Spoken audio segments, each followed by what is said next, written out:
2006 წლის 22 იანვარი გარდატეხვის დღე ქართულ-რუსულ ურთიერთობებში.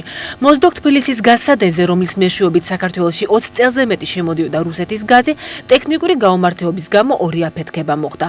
საქართველოს მოსახლეობა გაზის გარეშე დარჩა.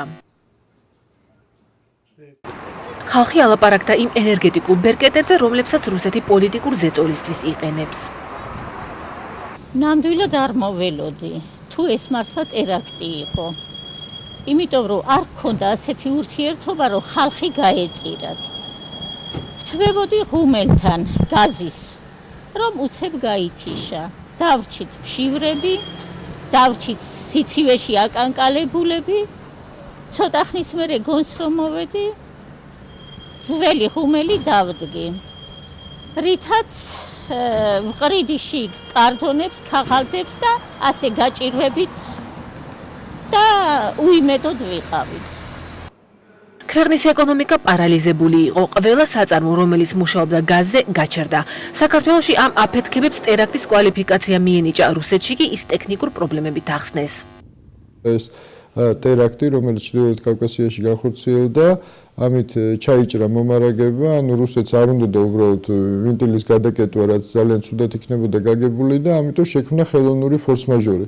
დღეს მდგომარეობით გაზის დამოკიდებულება რუსეთზე გაზის მიწოდების მხრივ საქართველოს აღარ არის დამოკიდებული. ჩვენ ვიცით, რომ არის აზერბაიჯანთან გაფორმებული გრძელვადიანი კონტრაქტი. ერთ-ერთი რითაც ეს კონტრაქტი კარგია, რომ ფორს-მაჟორში ჩვენ აღარ აღმოჩნდებით. საქართველომ 4 მილიონი კუბამეტრი გაზი აზერბაიჯანისგან შეიძინა და რუსეთის ენერგო დამოკიდებულებისგან გათავისუფლდა. აზერბაიჯანული გაზი ბაქო-თბილისი ერზერუმის გაზსადენით შემოვიდა, რომელიც აერთიანებს აზერბაიჯანს, საქართველოს და თურქეთს. ეს იმას ნიშნავს, რომ ნაკლები საშუალებები აქვს რუსეთს, რომ გარკვეული ზეწოლა მოახდინოს ჩვენზე აი ამ ენერგომომარაგების საკითხის გამოყენებით.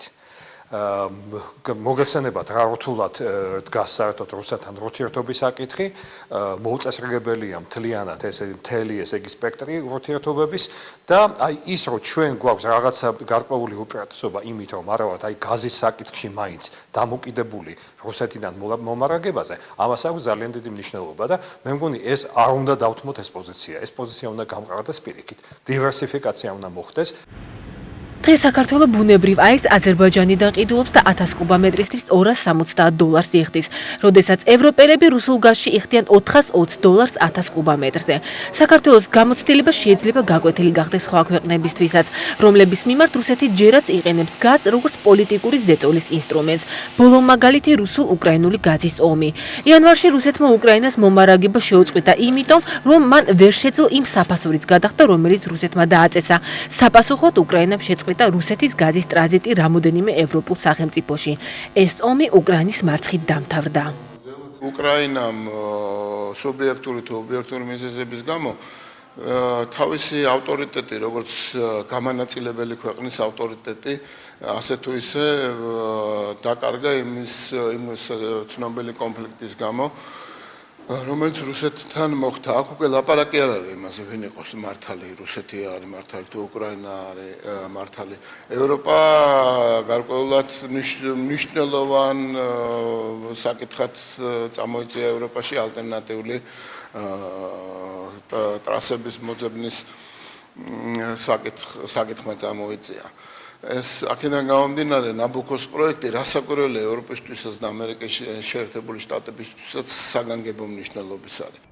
როგორც გაზსადენი, რომლითაც გაზი აზერბაიჯანიდან შემოდის საქართველოში, დაგეგმილი გაზსადენი ნაბუკო რუსეთის შემოვლით ევროპა გაზით უნდა მოამარაგოს, მაგრამ დღეისათვის ერთადერთი ქვეყანა მომარაგებელი აზერბაიჯანია, რომლის გაზის რეზერვი არ დააკმაყოფილებს მთლიან ევროპის მოთხოვნილებას გაზზე.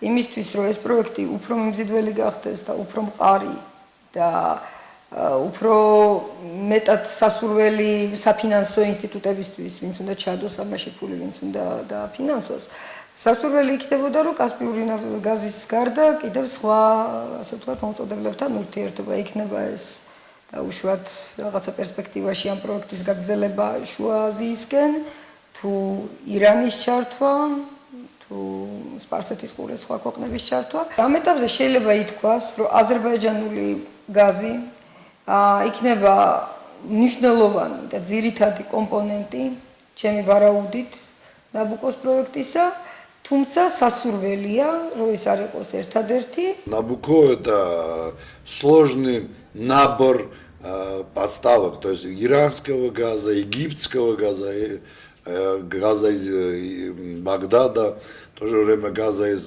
Туркменистана и так далее, и так далее. То шахденистское, короче, месторождение, вы знаете, это его объем добычи сейчас 8 миллиардов кубических метров, это не хватит для того, чтобы погрузить этот 31 миллиардовый набуковский трубопровод, пайплайн. Здесь важно участие Казахстана и Туркменистана. სხვები ამბობენ, რომ ნაბუკო ჯერჯერობით ვერ ამოქმედება, რადგან რუსეთს აქვს გაზის მწარმოებელ ქვეყნებზე ზემოქმედების უნარი. გიორგი ხუხაშვილის სოკარიდან დარწმუნებულია, რომ რუსეთის გარეშე ამ პროექტის განხორციელება შეუძლებელია. რუსეთს აქვს დაკონტრაქტებული უკვე მრავალი წლის განმავლობაში, ხო? ანუ იქ არის ქვეყნები, სადაც 20-25 წლიანი კონტრაქტები აქვს უკვე იგივე თურქმენეთი, უზბეკეთი, ყაზახეთი, ანუ პოლიტიკური და ეკონომიკური გავლენა რუსეთის ცენტრალური აზიის ქვეყნებზე არის ძალიან მაღალი. ამ დროისათვის მხოლოდ რამოდენიმე ქვეყანა იყენებს კასპიის აუზის გაზს, მაგრამ შლეიფი ისეთი მდიდარია ნავთობითაც და გაზითაც, რომ 2011 წლისათვის ექსპერტები ვარაუდობენ კასპიური გაზის მოპოვების გაზრდას. ეს თუ მოხდება, ევროპამ შეიძლება გაიზიაროს საქართველოს ბედი და რუსეთის გაზისგან გათავისუფლდეს.